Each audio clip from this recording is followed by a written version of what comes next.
to pin a comment on Instagram. Hi everyone, I'm Jesus60 today. Without any delay, let's jump right in.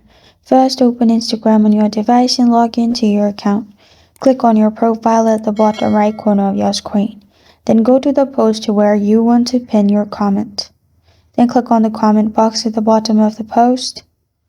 Here you'll find the comment. Now, to pin a comment, simply hold on to the comment. You'll find this kind of screen pop up. Here, click on pin, which is the second option. After you click on pin, as you can see, comment has been pinned. There's a pin sign as well in the comment. And in this way, you can pin any comment you want. And this is how to pin comments on Instagram. Thank you for joining me today. If this video helps you out, please leave a like and subscribe for more. Got a question or want to suggest a topic, comment below. Thank you for watching.